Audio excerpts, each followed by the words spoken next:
Selama beberapa dekade terakhir, lembaga pertanian Israel telah menginvestasikan miliaran dolar untuk mempersiapkan serangan potensial terhadap Iran, mengembangkan amunisi khusus di sepanjang jalan.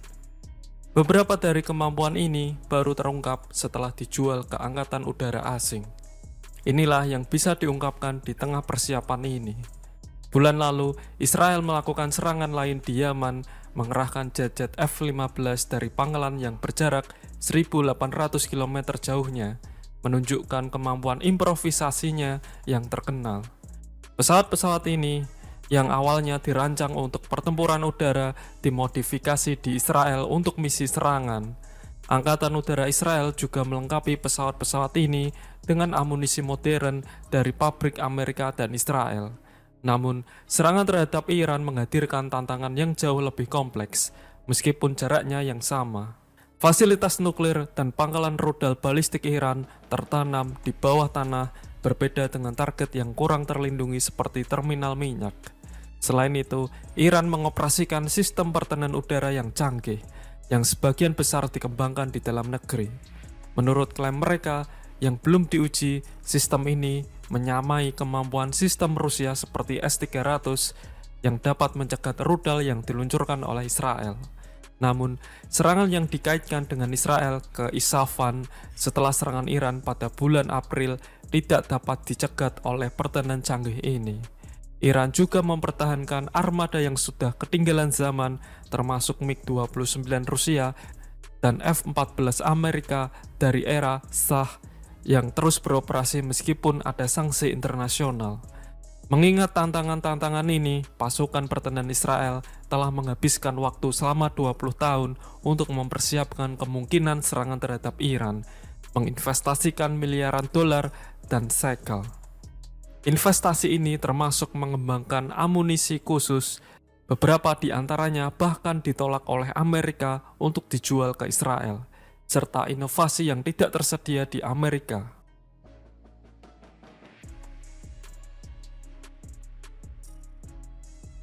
Serangan pada jarak sekitar 2.000 km biasanya dilakukan oleh pasukan Amerika dan Rusia dengan menggunakan rudal jelajah dan pesawat pengebom.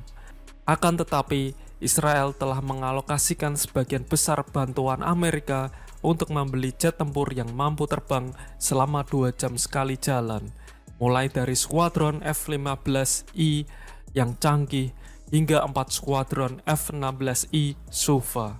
Lockheed Martin mengembangkan tangki bahan bakar konformal khusus untuk jet ini, meningkatkan jangkauan mereka tanpa secara signifikan mempengaruhi aerodinamika atau tanda radar.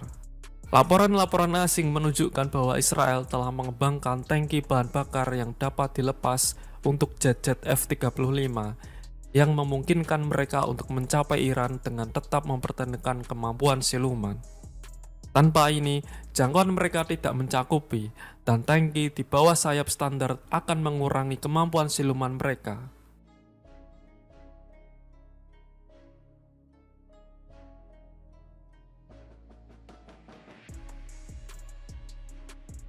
Pada tahun 2000-an, industri pertahanan Israel meluncurkan 2 rudal serang jarak jauh yang diluncurkan dari jet tempur. Meskipun rincian seperti jarak tempuh rudal-rudal ini masih belum jelas. Diketahui bahwa rudal-rudal ini memiliki jarak tempuh ratusan kilometer, yang memungkinkan serangan dari luar jangkauan pertahanan Iran. Rudal-rudal ini meluncur dengan kecepatan supersonik, mengurangi waktu siaga musuh dan mempersulit upaya pencegatan, sehingga meningkatkan peluang mereka untuk mencapai target.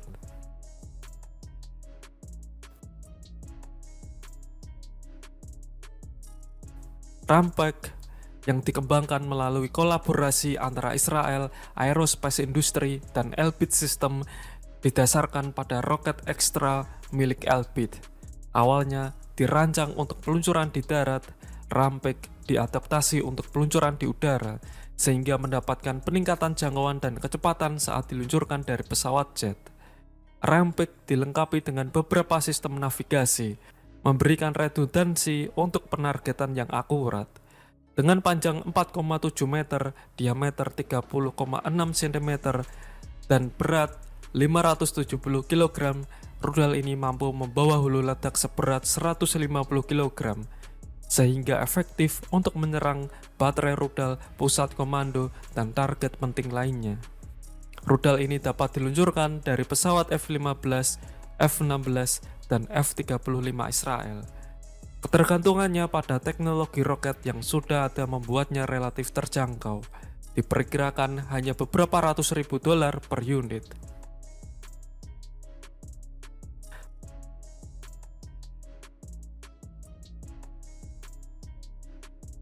Rudal Rock yang diluncurkan oleh Rafael pada tahun 2019 menggabungkan kemampuan jelajah supersonik dengan navigasi satelit dan inersia, serta penargetan optik.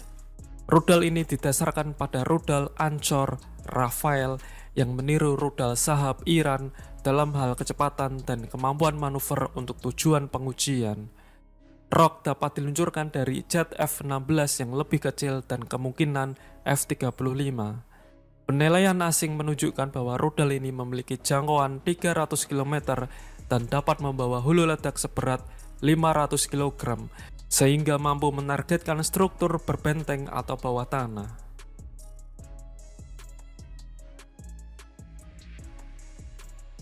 Sumber-sumber asing mengindikasikan bahwa Israel memiliki sistem rudal permukaan ke permukaan yang dilengkapi dengan hulu ledak konvensional dan nuklir yang dikenal sebagai rudal Jericho.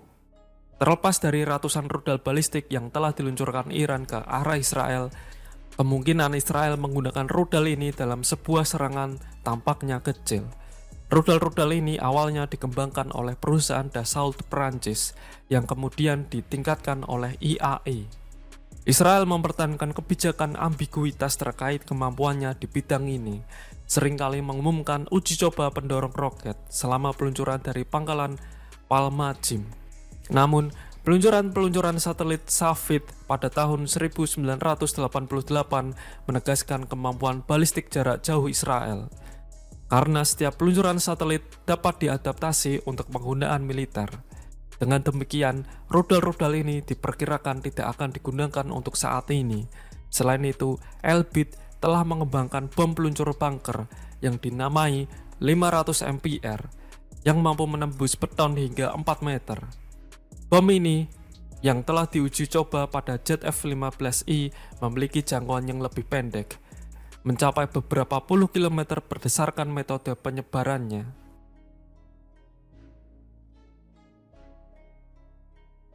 Senjata Israel lainnya yang hanya diketahui dari laporan-laporan asing adalah rudal jelajah Popeye Turbo yang dikembangkan oleh Rafael dengan jarak tempuh 1.500 km. Rudal ini dirancang untuk diluncurkan dari kapal selam Angkatan Laut Israel, mampu membawa hulu ledak konvensional dan nuklir.